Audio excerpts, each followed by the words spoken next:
à la gorge suite à 15 services en Arizona. Nous avons passé des moments merveilleux. Le Seigneur Jésus nous a vraiment bénis infiniment. Ils ont essayé d'employer un peu la stratégie du Seigneur. J'espère que c'est correct de le dire comme ça. En allant dans cet endroit et en embrasant d'abord le pourtour. J'y suis allé plusieurs jours à l'avant. J'ai eu 10 ou 12 services dans toutes les grandes églises principales. D'un bout à l'autre de Phoenix, Stanislaus, Tempe et Mesa. Et dans toute cette région, ce qui a en quelque sorte embrasé tout le pourtour. Et ensuite, j'ai fait tout converger vers les 5 soirs de la convention. Et c'est la plus grande convention que nous ayons eue en Amérique du Nord. Une convention formidable. Le petit déjeuner, le plus grand, et aussi le banquet ce soir-là. Je ne pourrais vraiment pas dire combien de gens ont reçu le Saint-Esprit. Ça a été extraordinaire de voir le nombre de ceux qui ont reçu le Saint-Esprit et de ceux qui ont été guéris et ont reçu le salut. C'est tout simplement merveilleux. Donc, nous sommes reconnaissants à Dieu. Alors que nous voyons le temps qui avance, beaucoup de grands hommes sont entrés. L'un des frères Neville va beaucoup se réjouir de ceci. J'ai vu un ministre presbytérien du plus grand institut presbytérien de ce pays qui dansait dans l'esprit. Ah, oh là là, c'était vraiment quelque chose. Il a reçu le Saint-Esprit. Ensuite, il a dit, j'ai eu une de vos bandes. Il a dit, elle n'était pas en très bon état. Il a dit, c'était un peu saccadé, mais il a dit, je l'ai apporté là-bas, à mon institut, et je l'ai passé. Et il a dit, comme il est l'homme le plus versé en psychologie là-bas, il leur a tous imposé le silence. Eh bien, ils l'auront au moins entendu une fois, il a dit. Et il a dit qu'après avoir reçu le Saint-Esprit, il s'est mis à danser dans l'esprit dans son église. Et ils ont dit, révérend, quand allez-vous apprendre un nouveau pas de danse? Il a dit, quand mon assemblée aura appris celui-ci. J'ai trouvé que c'était mignon tout plein. Vous savez, la hiérarchie presbytérienne. Oui, qui dit, quand mon assemblée aura appris celui-ci. Alors ça, c'est très bien. Il est comme un petit bébé. C'est tout nouveau pour lui. Quel qu'il soit, eh bien, vous savez quelles compétences il lui faut avoir pour être professeur de psychologie dans le plus grand institut presbytérien de Boston. En fait, des États-Unis, j'ai vu l'un des principaux chirurgiens cardiologues de Mayo prêcher l'évangile dans l'esprit et parler en langue. Oh là là, j'ai vu un autre spécialiste, un adventiste du 7e jour, qui venait de... Il était lui aussi un spécialiste pour le cœur et la gorge, un homme âgé, et il a reçu le baptême du Saint-Esprit. Il l'a reçu. Un soir, dans les parvis, je lui ai imposé les mains et il a reçu le Saint-Esprit. Donc il y a tellement de choses que notre Seigneur a fait pour lesquelles nous sommes reconnaissants, et spécialement de les avoir vus en ce moment. Alors je leur ai dit, vous rendez-vous compte de l'heure qu'il est? Alors que la Vierge endormie se met à réclamer de l'huile, c'était le moment où l'époux est arrivé. Et les gens, ceux qui étaient prêts, sont entrés. Oh, je suis si content de savoir que nous vivons maintenant au dernier jour.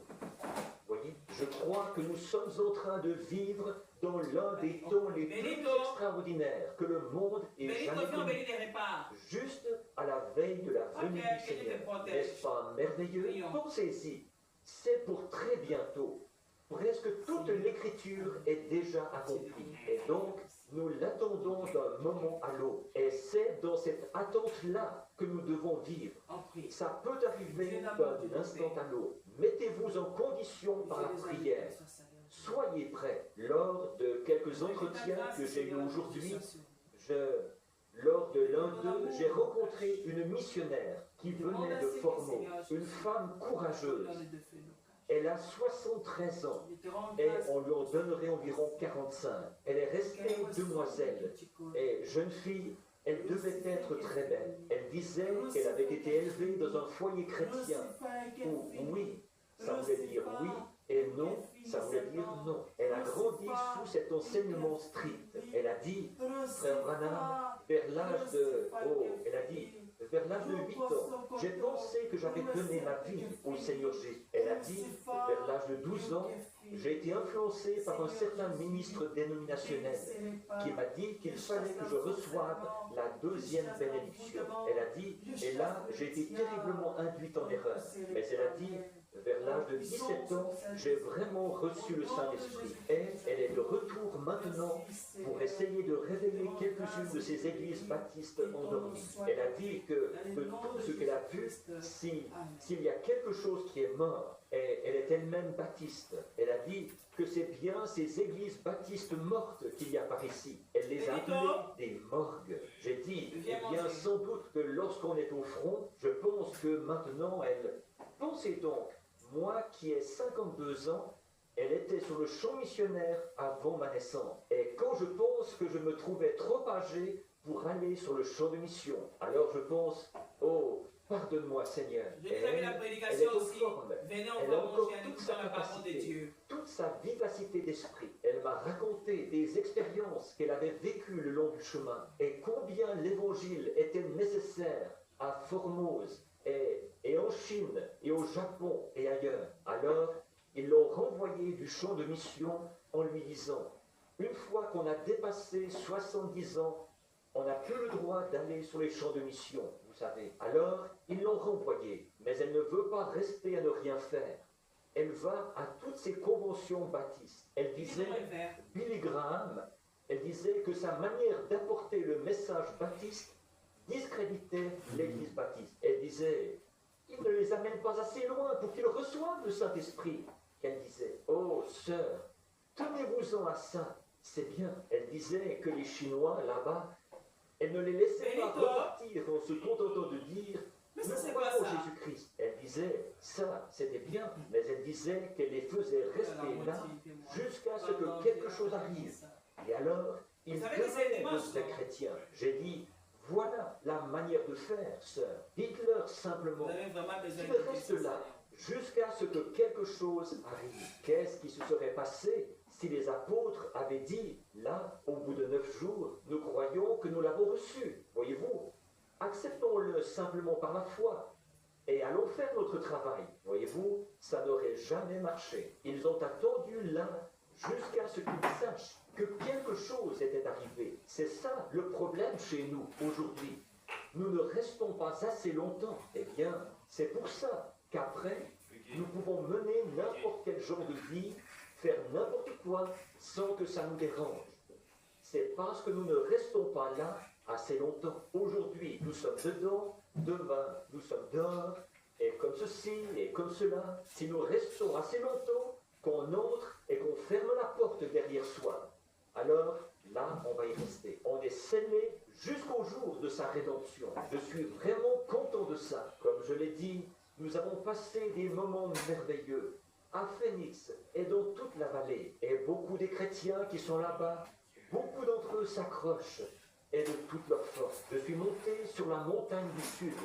Ma femme, qui est là-bas au fond, et moi. Un jour, nous, les amis, mon frère Doc a gardé les 2 filles et frère et sœur Woods ont gardé le garçon. Et moi et ma femme avons fait un 2e voyage de noces. Elle a dit, Bill, tu sais, celui-ci était plus un voyage de noces que le premier. Elle a dit, la première fois que nous sommes partis en voyage de noces, tout ce que j'ai fait, c'est rester assise au camp, à attendre que tu reviennes de la chasse.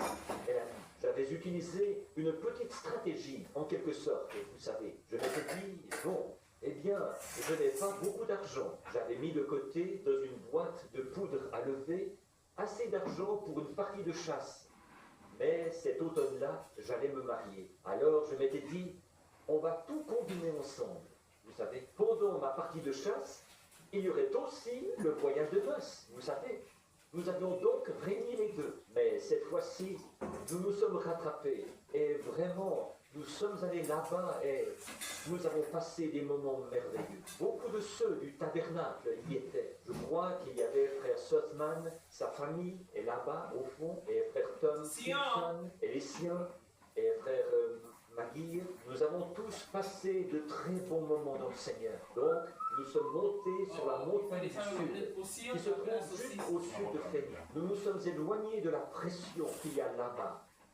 La pression d'une ville moderne. Ce n'est pas étonnant que quand les gens ont commencé à se multiplier sur la terre, le péché et la violence se soient installés. J'ai regardé de là-haut, de l'endroit élevé où nous nous étions assis pour voir la vallée de Phénix. Et j'ai dit à ma femme, je me demande, depuis que nous sommes assis ici, une quinzaine de minutes, combien de fois a-t-on pris le nom du Seigneur en vain dans cette ville? Et environ, eh bien, si on inclut les différentes agglomérations, comme Tempe et Sanislope et les autres, eh bien, il doit y avoir tout près d'1 million d'habitants dans cette vallée. J'ai dit, il y a 300 ans, il n'y avait rien d'autre ici que des cactus et des coyotes. Et probablement, aux yeux du Seigneur, ce serait mieux si c'était de nouveau comme ça.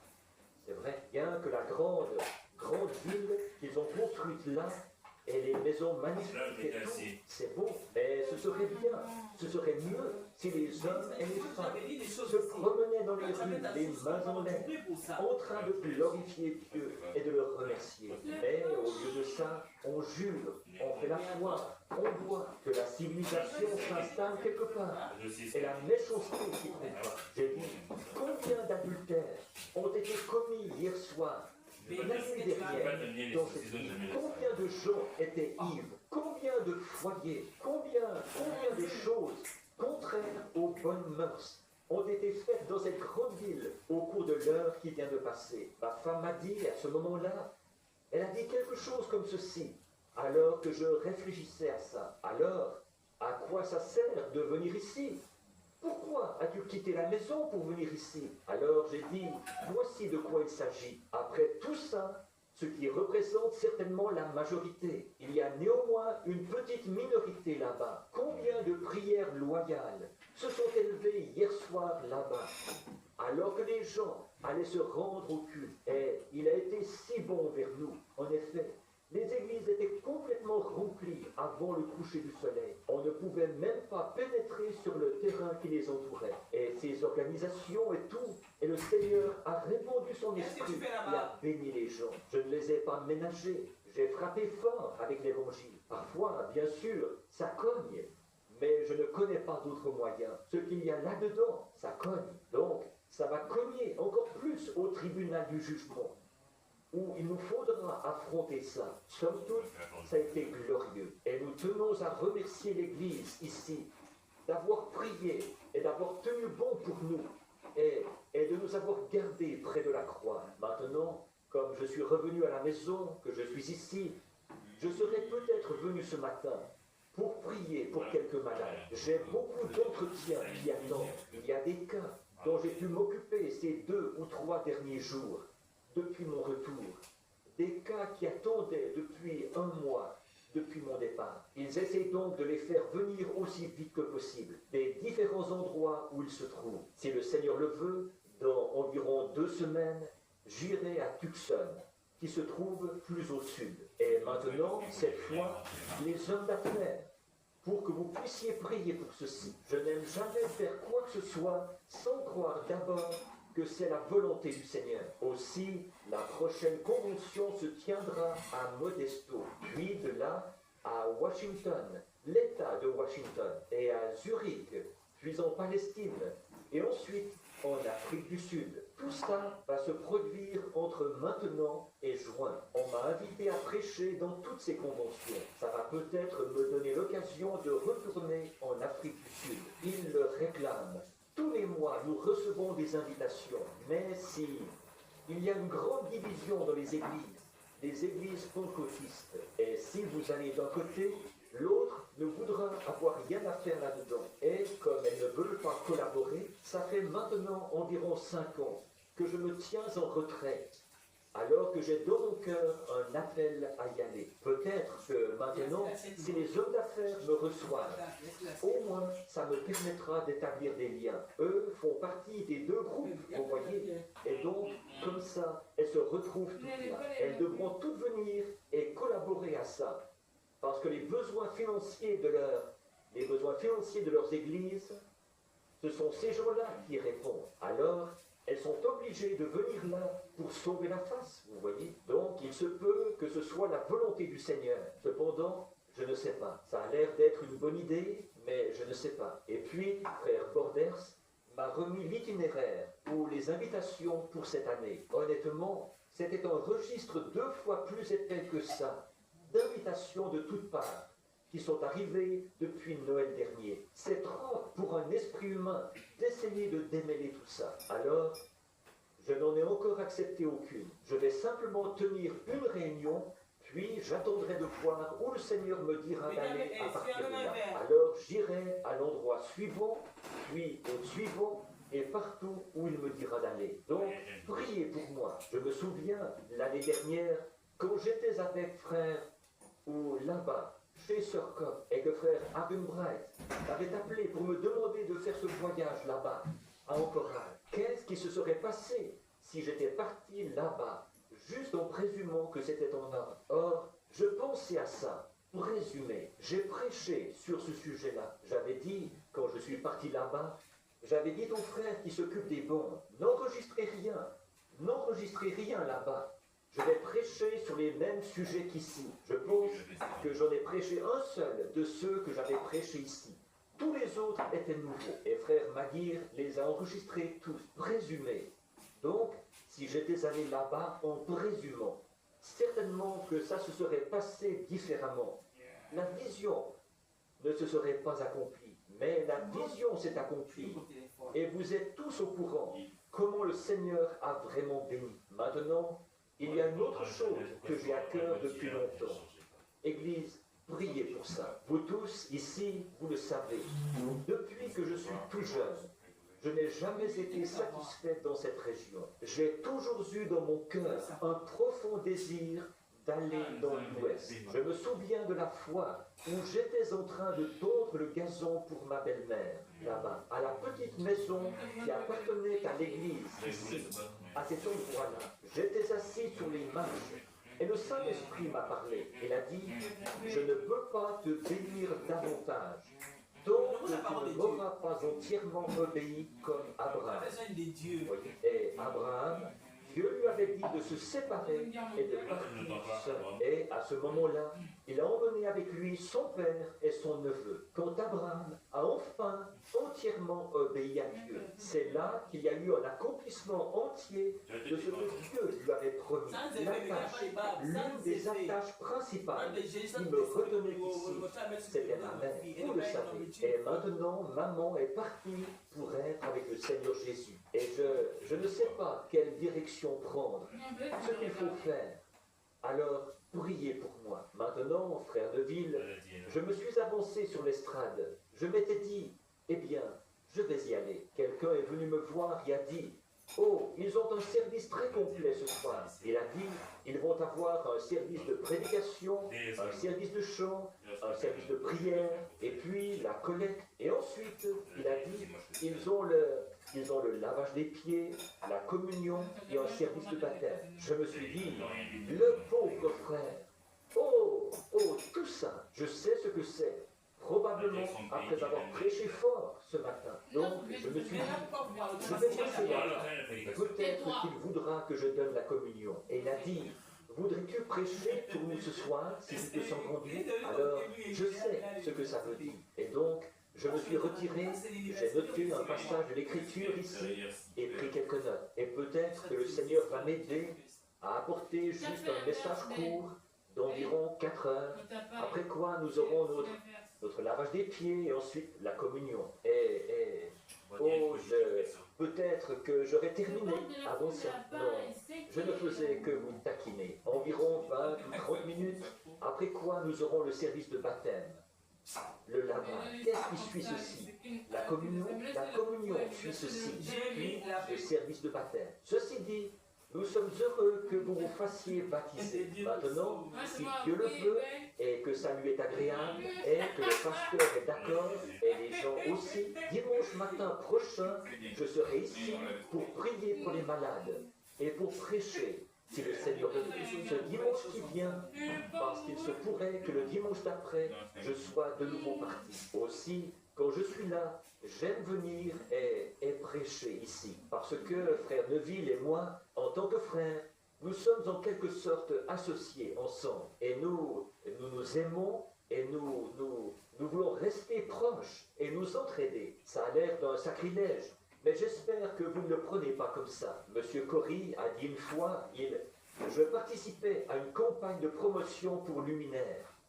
Et je vendais des ampoules pour la société. Il a acheté un stock énorme d'ampoules, suffisamment pour 4 ou 5 ans. Et tout de suite après, moi, je lui ai acheté une Ford. Il a dit, Billy, je crois qu'on se rend mutuellement service. Eh bien, c'est ça. On se donne un petit coup de main au moment opportun. Donc c'est ça. Nous savons comment nous venir en aide et nous assister mutuellement. Maintenant, abordons la partie sincère de ceci. Si je ne me trompe pas, je crois voir frère Biller là-bas, tout au fond, un autre frère dans le ministère. Et aujourd'hui, quand je suis passé, frère Juni Jackson était là, dans la cour, avec frère Creech.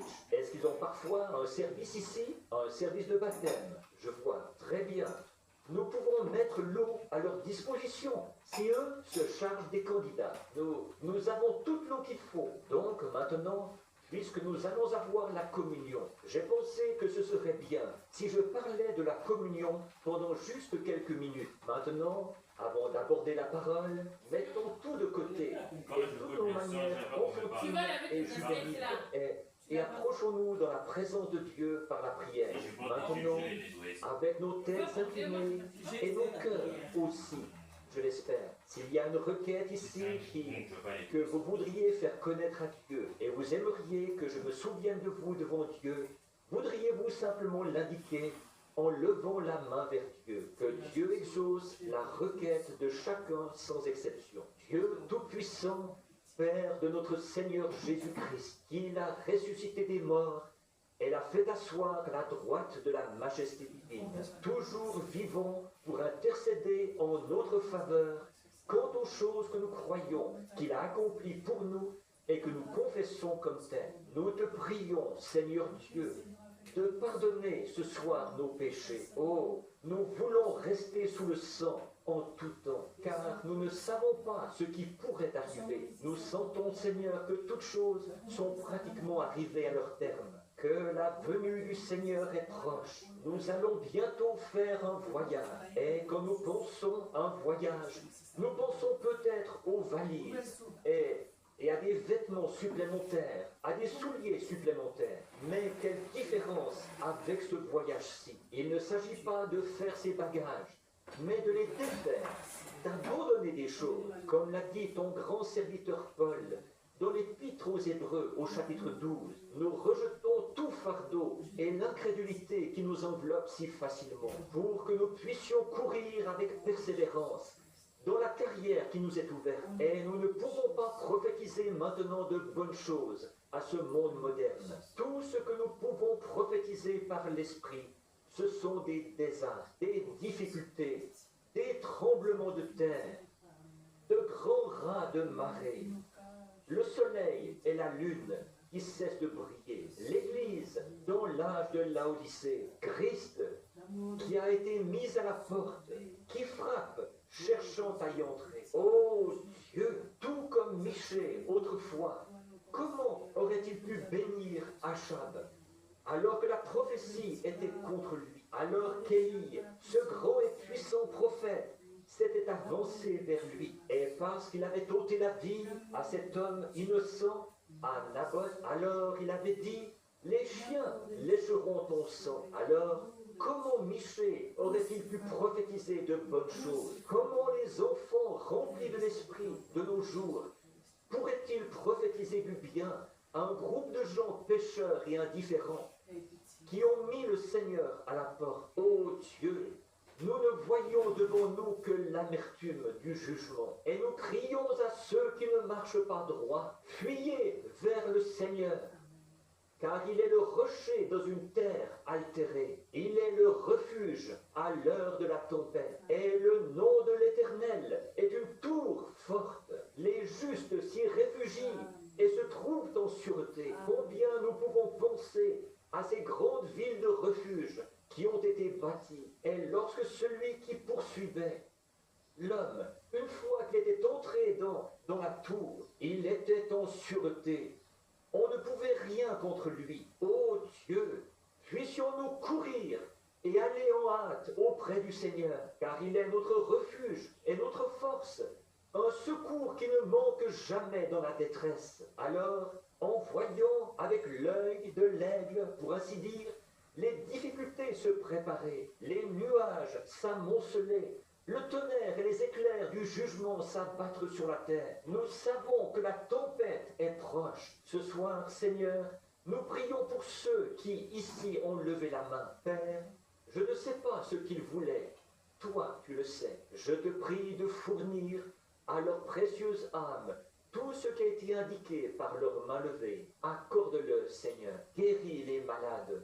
Console ceux qui sont abattus. Donne la joie aux opprimés. Donne la paix à ceux qui sont abattus. La nourriture aux affamés. Le breuvage aux assoiffés. La joie à ceux qui sont tristes. La puissance à l'Église. Seigneur, amène Jésus au milieu de nous ce soir, alors que nous nous apprêtons à prendre la communion qui représente son corps brisé. Nous prions, Seigneur, qu'il nous visite d'une manière exceptionnelle. Bénis cette petite assemblée, son pasteur bien-aimé, notre frère Neuville, ainsi que sa famille, les diacres, les administrateurs et chaque personne présente. Bénis les autres, Seigneur, ceux qui, partout dans le monde, attendent avec joie la venue du Seigneur. Les lampes préparées, les verres bien polis, la lumière de l'Évangile qui brille dans des lieux obscurs. Maintenant, aide-moi, Seigneur, à prononcer ces quelques paroles. Bénis-les alors que nous les lirons et donne-nous-en le contexte, car nous le demandons au nom de Jésus. Amen. Maintenant, nous pourrions peut-être prendre dans le livre le chapitre 6 de l'Évangile de Jean. Et ce serait bien si chacun de nous lisait le chapitre entier en rentrant à la maison. J'aimerais lire à partir du verset 47 jusqu'au verset 59 inclus, ce qui me servira de base pour construire mon texte sur le sujet de la communion. C'est Jésus qui parle maintenant à la fête. C'était des moments importants, ces fêtes. Il buvait l'eau du rocher pour représenter le rocher qui était dans le désert. Et il mangeait en commémoration de la manne qui était tombée bien des centaines d'années auparavant. C'était simplement une fête de la Pâque, comme nous en avons une ce soir. En vérité, je vous le dis, celui qui croit en moi a la vie éternelle. Je suis le pain de vie. Vos pères ont mangé la manne dans le désert et ils sont morts. C'est ici le pain qui descend du ciel, afin que celui qui en mange ne meure point. Je suis le pain vivant qui est descendu du ciel. Si quelqu'un mange de ce pain, il vivra éternellement. Et le pain que je donnerai,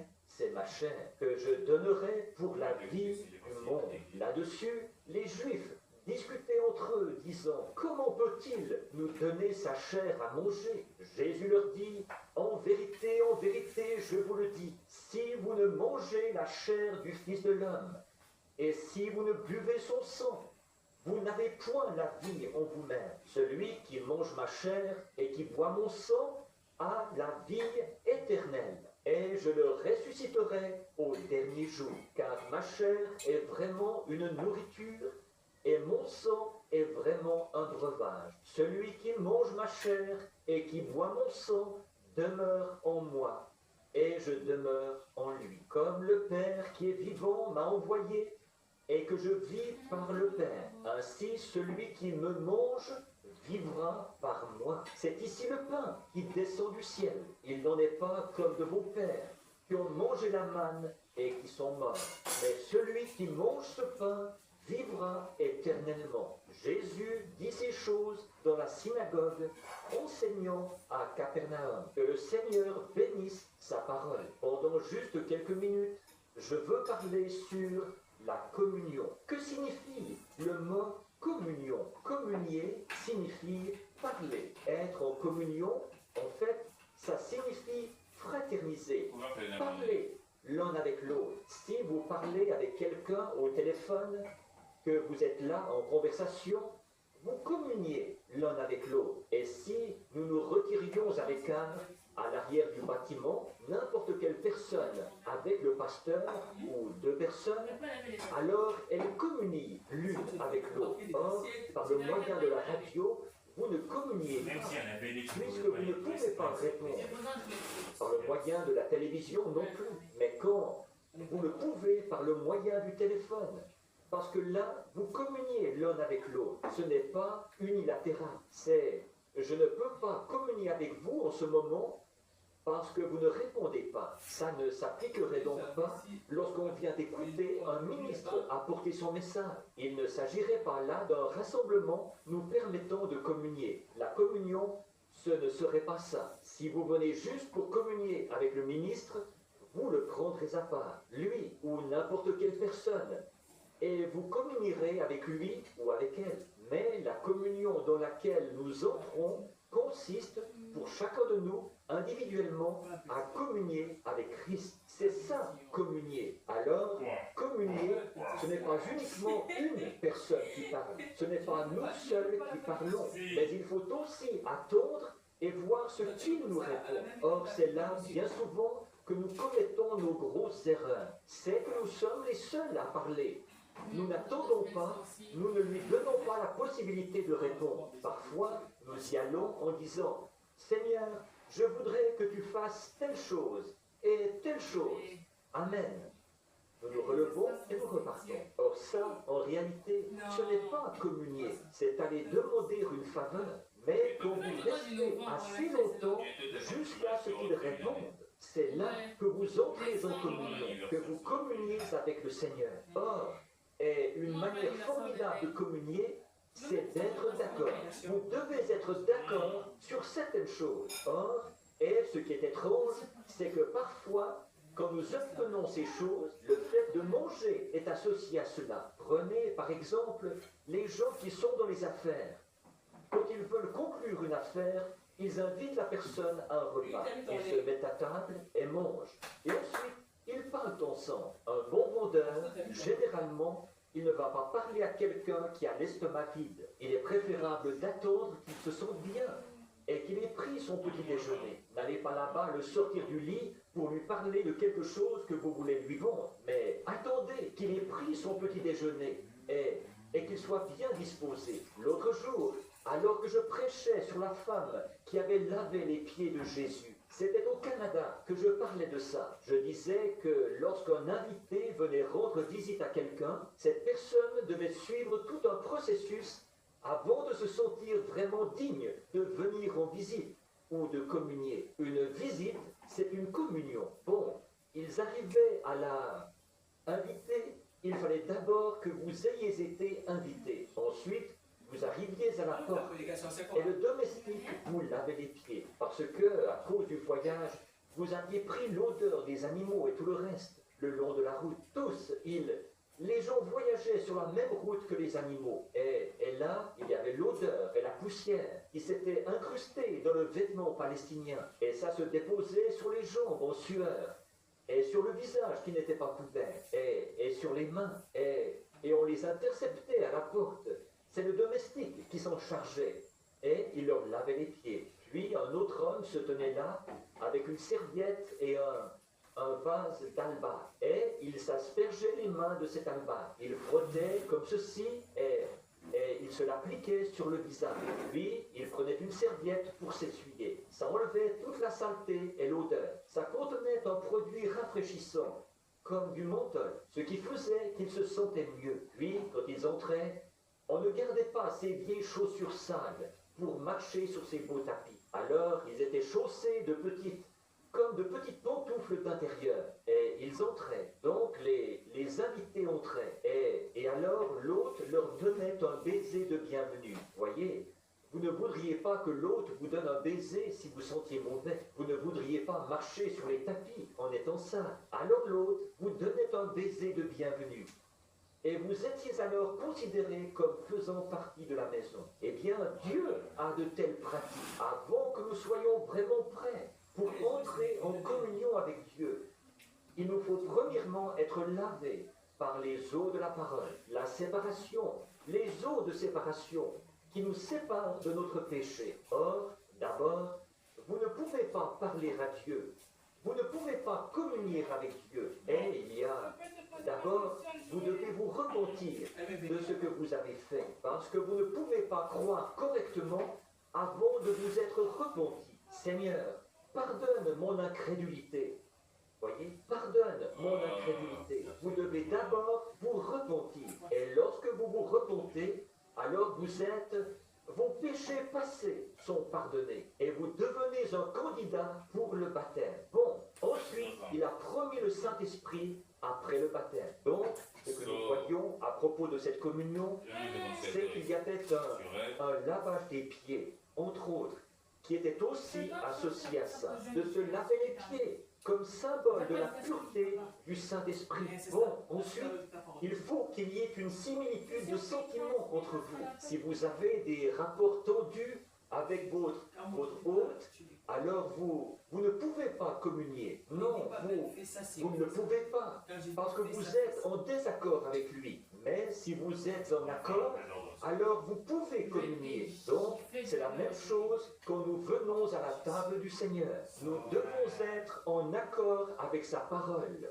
Vous voyez, nous devons être nés de nouveau avec l'Esprit de Dieu en nous qui dit Amen à chaque parole qu'il a écrite. Alors, nous pouvons communier avec lui. Nous avons ceci de Dieu. Si notre cœur ne nous condamne pas, alors nous trouvons grâce devant Dieu. Nous savons que nous obtenons ce que nous avons demandé et réclamé parce que notre cœur ne nous condamne pas. Or, si Dieu nous dit qu'il faut que nous naissions de nouveau et que nous n'avons pas reçu la nouvelle naissance, alors nous nous sentirons un peu drôle d'aller lui demander quelque chose, voyez-vous, parce que nous savons que nous n'avons pas rempli ces conditions. Alors, tout ce que nous pouvons faire, c'est la prière d'un pécheur. Mais nous parlons avec lui une fois que nous avons établi des rapports fraternels avec lui.